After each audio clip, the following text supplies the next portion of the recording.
सभी लोग ध्यान से भगवान की कथा सुनेंगे, कोई भी वार्तालाप नहीं करेंगे।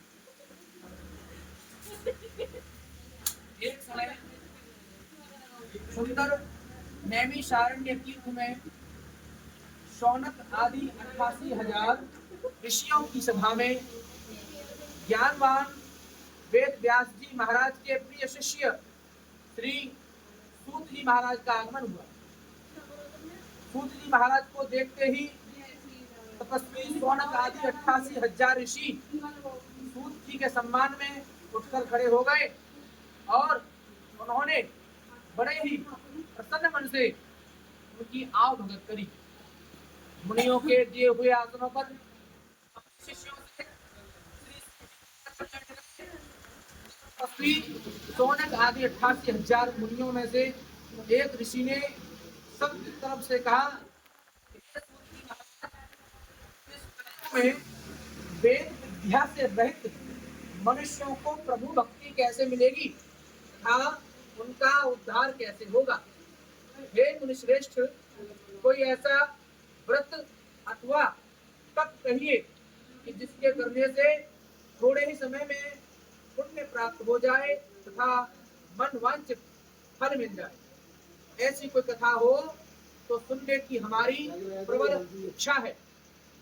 सर्वशास्त्र ज्ञाता श्री सूत जी महाराज ने कहा कि हे मुनियों, आप तो वैष्णवों में पूज्य हो, आप श्रेष्ठ हो। क्यों?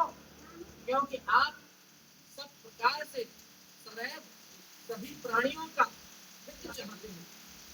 वे सुनो, आज आप सभी लोगों से उस श्रेष्ठ व्रत को कहूंगा जिस व्रत को नारद जी ने श्री लक्ष्मी नारायण भगवान से पूछा और श्री लक्ष्मीपति ने मुनि श्रेष्ठ नारद जी से कहा। तो आप सभी लोग ध्यान से सुने। एक समय योगी राज नारद जी चारों दिशाओं में घूमते हुए धरती पर आ पहुंचे। तो यहाँ पर क्या देखते हैं कि अधिकांश जीव जो हैं वे दुखी हैं, कि कोई तन दुखी, कोई मन दुखी, कोई चित्त ही चित्त उदास, और थोड़े थोड़े सब दुखी, सुखी राम के दास। नारद जी मन ही मन में विचार करते हैं कि शिवाय भगवान विष्णु जी के, शिवाय भगवान नारायण के, इनका दुख दूर करने वाला और कोई नहीं है, इसलिए वही वैकुंठ धाम चलना चाहिए। तो नारद जी बीड़ा बजाते हुए वैकुंठ धाम चल देते हैं और उनकी बीड़ा से आवाज कैसे निकल रही है, मेरे साथ सभी बोलेंगे और जोर से बोलेंगे तथा तालियों की सेवा करते हुए बोलेंगे, Ajman Narayan Narayan Narayan Shriman Narayan Narayan Narayan, Ajman Narayan Narayan Narayan Shriman Narayan Narayan Narayan, Ajman Narayan Narayan Narayan Shriman Narayan Narayan.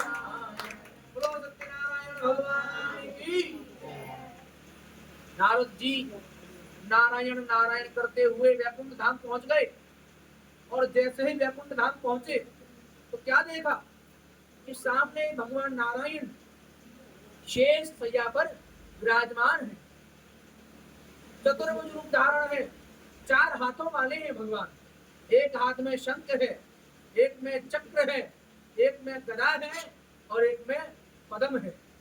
शंख, चक्र, गदा और पद्म, और बड़ी सुंदर सी वरमाला, और इतने सुंदर दिख रहे हैं प्रभु कि जैसे ही नारद जी ने देखा तो देखते ही मोहित हो गए।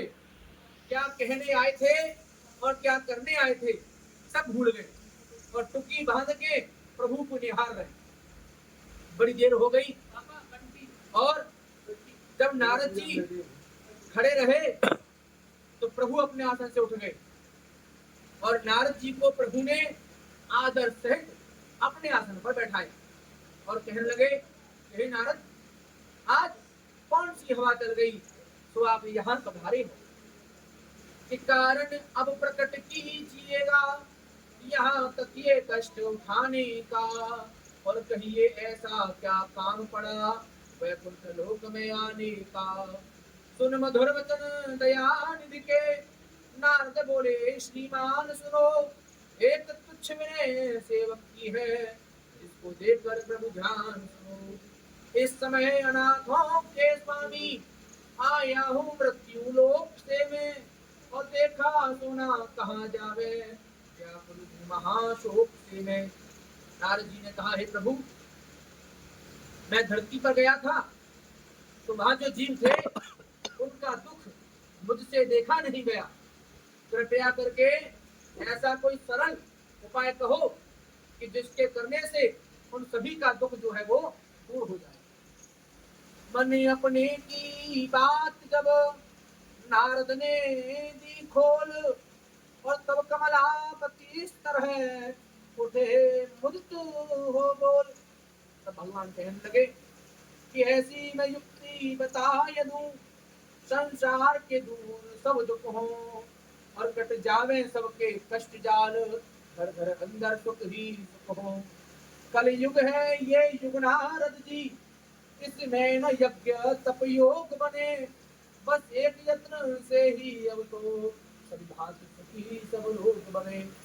श्री सत्यनारायण व्रत कथा दुख दूर करे दे चैन, और हे नारद कली काल में ये वैभव सुखवैन। नारद जी कहने लगे, प्रभु यह व्रत किस दिन करना चाहिए तथा इसका महत्व क्या है? तो विष्णु भगवान कहने लगे, नारद, यह व्रत जो है दुख शोक आदि का विनाश करने वाला है, धन धान्य की वृद्धि करने वाला है, विजय सौभाग्य और संतान देने वाला है। यह व्रत किसी भी दिन भक्ति और श्रद्धा के साथ मनुष्य धर्म में तत्पर होकर के ब्राह्मणों को बंधुओं को साथ लेकर के साय काल के समय भगवान सत्यनारायण की पूजा करें। भक्ति पूर्वक फल, दूध, दही, घी, शहद इसका प्रसाद बनाए, भगवान की पूजा करे, प्रसाद को वितरण करे तथा खुद प्रसाद पावे। भगवान का नाम लेते हुए प्रसाद को ग्रहण करके सभी लोग अपने अपने घर को जावें तथा रात्रि में जागरण करें। इस प्रकार से व्रत करने पर प्रत्येक मनुष्य की इच्छा पूरी होती है और अंत काल में श्री वैकुंठ धाम को प्राप्त होते हैं। बोलो सत्यनारायण भगवान की